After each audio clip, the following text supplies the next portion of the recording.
Welcome to the newest episode of Beyond the Fame with Jason Fraley. I'm your host, Jason Fraley, picking the brains of the top filmmakers, musicians, and artists of our time. The Rock and Roll Hall of Fame announced that it will induct Carole King for a second time, this time as a solo artist after previously being inducted as a songwriting duo with Gerry Goffin. I spoke with King briefly at the 2015 Kennedy Center Honors, along with some other special guests. I feel like a natural woman. Don't ask me if I feel the earth. The Kennedy Center just saw Beautiful here a couple weeks ago, the show. And so many people were surprised about your early songwriting days. It's almost like so many people didn't know you wrote all those hits. Talk about the songwriting days and then how Tapestry allowed you to sort of break out on your own. Well, I didn't expect to ever break out on my own. I was always going to be a songwriter, and Gerry Goffin taught me a lot about how to write songs, and the story in the play is truly my story and Gerry's story and Barry and Cynthia. So it's just great that they did such a good production of it. So that friendship between the four of you guys and the friendly rivalry is pretty spot on? It's still going on, except Gerry is no longer with us, But Barry and Cynthia and Gerry and I for years remained friends, and Gerry and I remained friends long after our divorce. I never thought my talent would take me all the way to anything, but I really enjoyed my work, and I just did it, and the fact that I am being honored is just gravy. I next spoke with record producer Clive Davis and the late soul icon Aretha Franklin, who brought down the house and brought Carole King to her feet with an unforgettable performance of Natural Woman. Ms. Franklin, when do you remember first hearing Carole King come on the scene and being like, wow? Natural Woman, introduced to me by Jerry Wexler, who at the time was the president of Atlantic Records. He brought it to me and I loved it from one. I loved it. Yeah? Yes. Do you have any other Carole King favorites other than that song as well?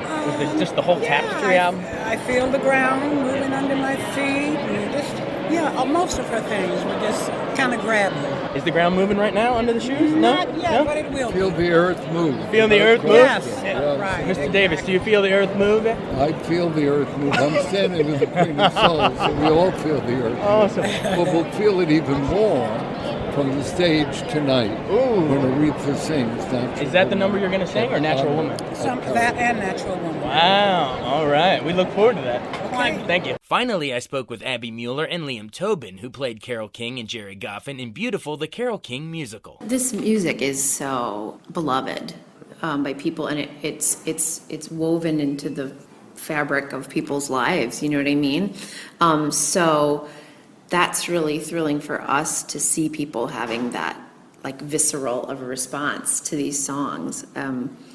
They feel like they're 16 again, or they remember where they were when they heard these songs. So it's neat that it's that powerful to them. Yeah.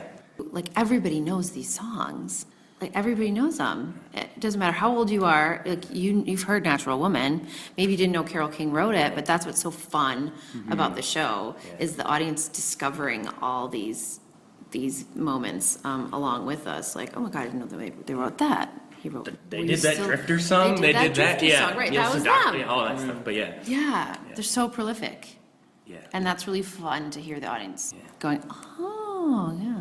And in addition to the whole jukebox musical thing, you have this little character arc together where your relationship grows and changes through some great times, uncertain times with the unplanned pregnancy, and then in the end, a little bit in the dressing room for your final performance, too. Well, yeah, a lot of people don't know the story behind the music and how Carole and Gerry and Barry and Cynthia came to write all of these, number one hits, one after another. And a lot of things happened in their lives, a lot of tough times, as you said, and they had to work through a lot of things, and a lot of mistakes were made, but these are real people with real problems that everyday people see in their own marriages, in their own lives, and I think a lot of people can really relate to the story on a very personal level. And I think that's what, in part, really helps people get so into the show, as you say, towards the end, because they see a lot of their own lives mirrored in this story and alongside this fantastic music. So it's just kind of a perfect storm, I think. What's it like at the end of that show? Because you guys you've strung together this whole tapestry, pun not intended, but it's built up to this one final moment, and then you go out there and just get to kill it. And take me into that moment. What is running through your head? Like, wow, I'm so lucky to be up here, or what's going through here? Absolutely. I feel lucky to be able to convey that message at the end. it's such a great reminder for me. I know, like, for me personally, to remember to wake up every morning with a smile on your face, show the world all the love in your heart, like, oh yeah, good idea. And I think it kind of sums up, like, her philosophy in a nutshell, and it's such a powerful way to end the show after having gone through what she went through. But it's like, but remember, you guys, like, you know, keep this in mind. And that's, it's thrilling. You hear the ensemble come in behind me, everyone's Like singing off wings, yeah. stage, they're on the wings, I know everybody's there, and the lights get really big, and it's just, it's exhilarating, and it just carries you. You know, it's her words and music that just, that make that magic. So it's an incredible feeling. Is that the moment in the show for you, or is there something, maybe a lesser known sort of inside baseball moment that you really enjoy playing night in, night out? There's so many. Yeah. Honestly, it's hard to pick. You've Got a Friend is so fun to be with them. Natural Woman is a neat moment in its own right. So there's a lot of moments in this one. That's a lot of Act 2 moments. Yeah, that's true. I guess so. How about for you? Because obviously you guys do this night in, night out. Especially towards the beginning of the show for me, it was where, you know, Jerry is in a better place, for lack of a better word. But and so it's lighter, it's more fun and stuff. And so before we get into the heavy stuff, I like to, you know, to get to play, you know, just the small moments where we're just putting the finishing touches on a song before we you know, put it out there, and then people go, oh my God, that's up on the roof, you know, and stuff like that. The little smaller intimate moments are what I enjoy.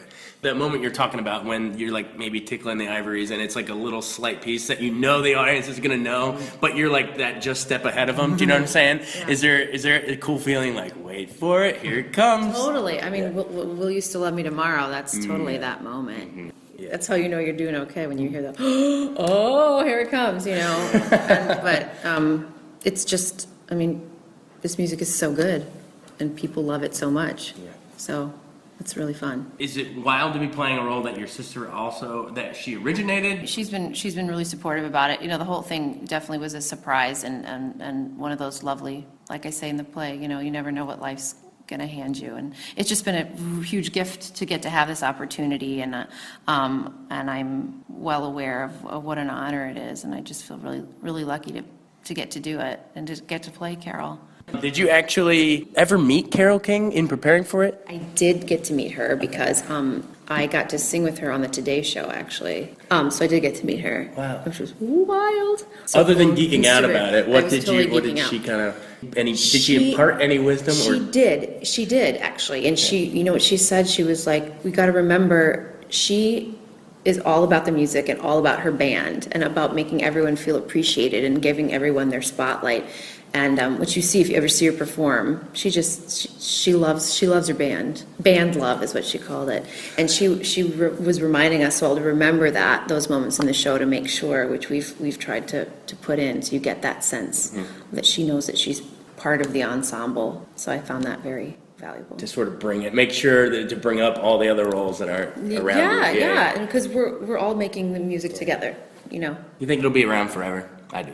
Oh, it's going to be around for a while, that's for sure. Yeah. I mean, because this music had such an impact on people's lives, you know, and so that intertwined with an actual really good story behind it, I think it's going to be around for a while. And it's exposing a whole new generation to the music as well. Right. Yeah, and it's just so fun to see men, women, kids, everybody up dancing at the end, you know. Yeah. It's so cool. Well, thanks so much, guys. I really appreciate it. Thank you. Awesome. Thanks so much for joining us on Beyond the Fame with Jason Fraley. Remember to hit the subscribe button and give us a 5-star rating if you like what you hear. We'll see you next time.